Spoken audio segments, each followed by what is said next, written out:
이제 이 입맞은 성도들 14만 4천들에게 또 이걸 봤는데 거기에 천사들이 나타나는데 여기 천사가 6번이 나타나요. 6절부터 13절 사이에 보면은 지금 천사가 와서 나팔도 불고 이는 예수님이 뗐어요. 이는 나팔은 천사가 불어요. 대접도 천사가 가서 쏟아버려요. 하나님께서 받아가지고 심판을. 여기 보면은 6번 천사들이 나타나서 이야기를 합니다. 첫째 천사가 6절, 둘째 천사가 8절, 셋째 천사가 9절, 그 다음에 17절에 다섯째 천사가 나타납니다. 18절에 6번째 천사가 나타납니다.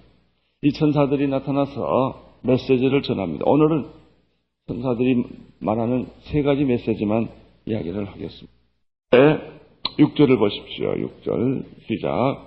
땅에 거하는 자들 곧 여러 나라와 족속과 방언과 백성과 에게 전할 영원한 복음을 가졌더라.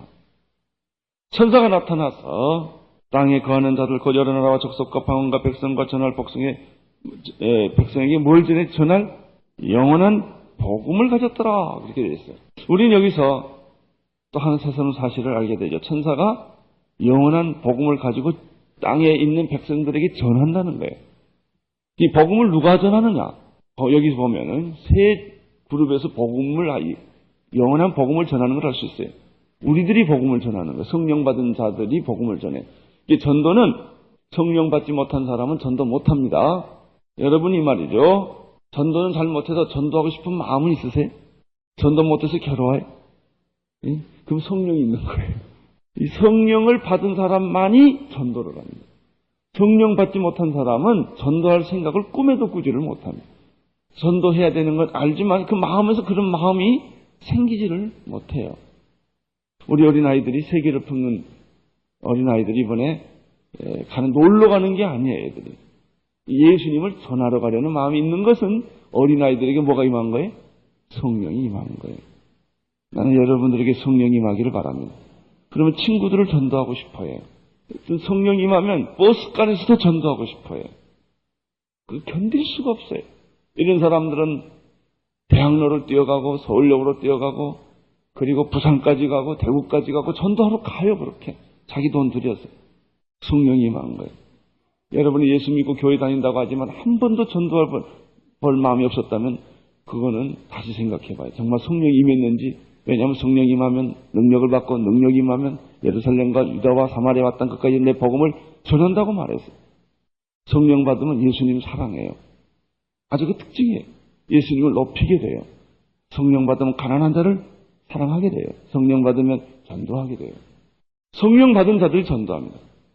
또 우리가 계시록을 보니까 누가 복음을 전하느냐면 누가 전해요? 2 증인, 2 감람나무, 2 촛대가 이 복음을 증거하는 그 2 증인이에요.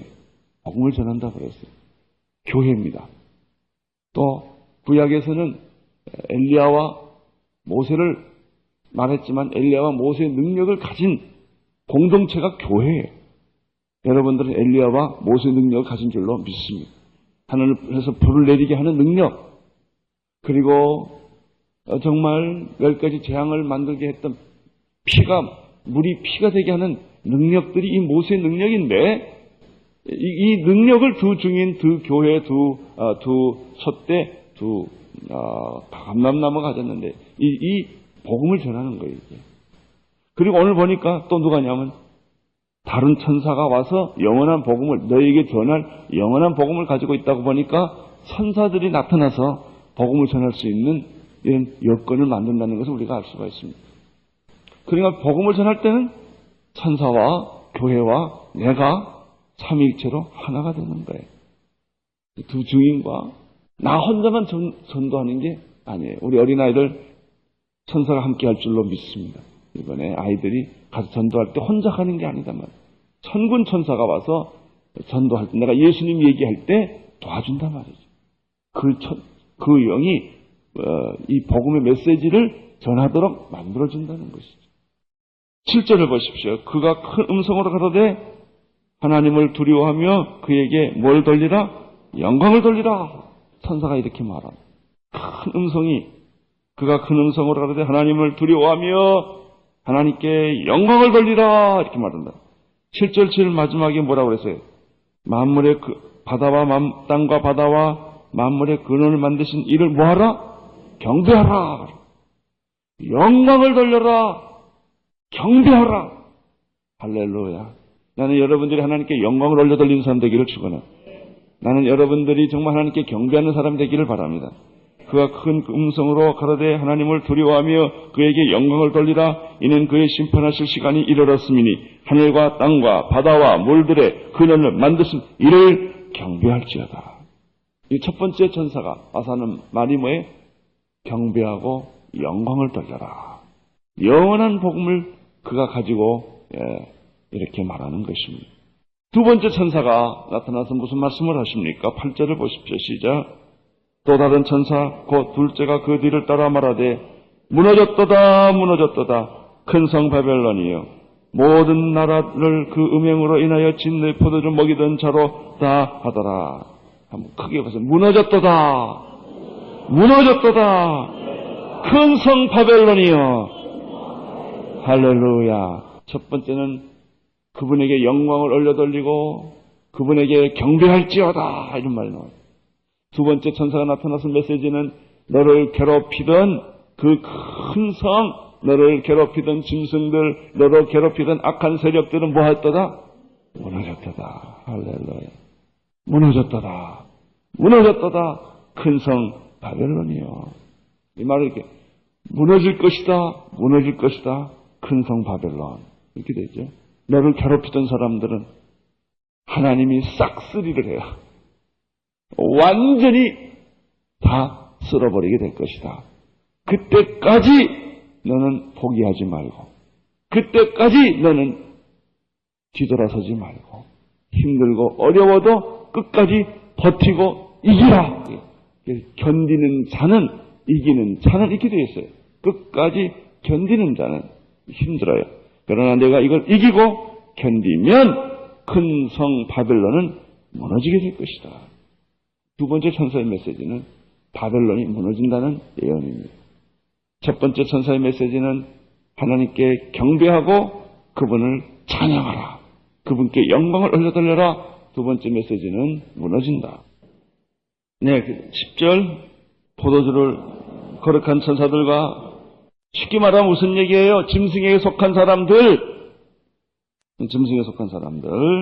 우상에게 경배하고 이마에 짐승의 표를 가진 사람들은 하나님의 진노의 포도주를 먹게 되고 그리고 결국은 어린 양 앞에서 거룩한 천사들과 어린 양 앞에서 불과 유황으로 고난을 받으리라.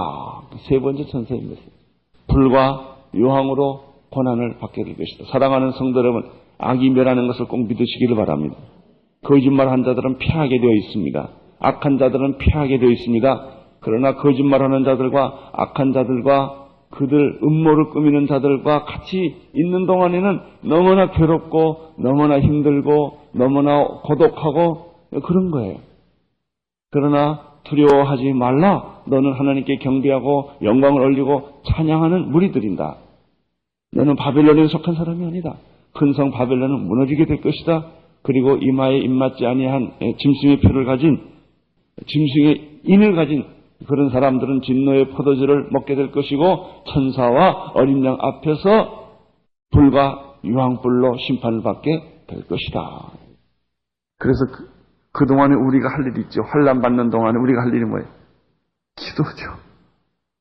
성도의 기도는 향불이 되어서 올라간다고 말했어요.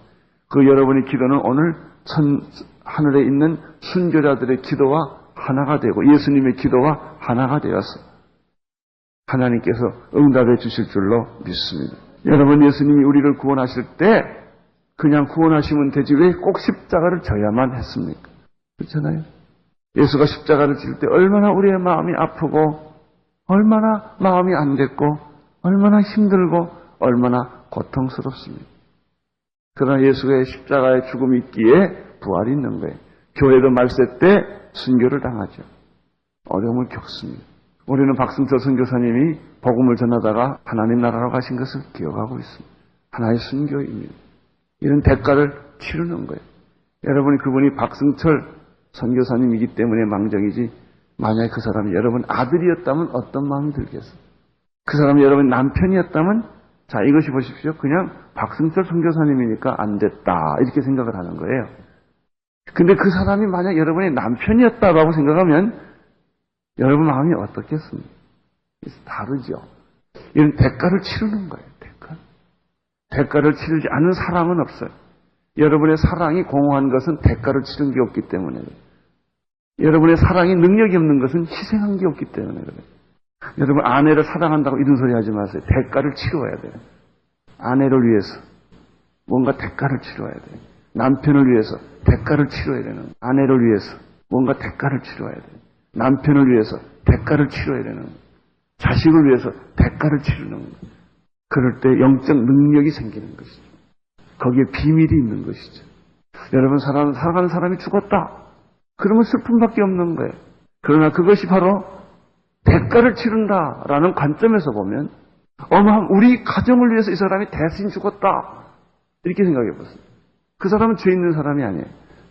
인류를 위해서 예수가 죽었다. 우리 가정을 위해서 그 사람이 죽었다. 나를 위해서 그 사람이 죽었다. 라고 생각을 하면 근본적으로 이 얘기가 달라져요. 네, 끝내겠어요. 내일 여기서 계속하는데 사랑하는 성도 여러분 꼭 믿으십시오.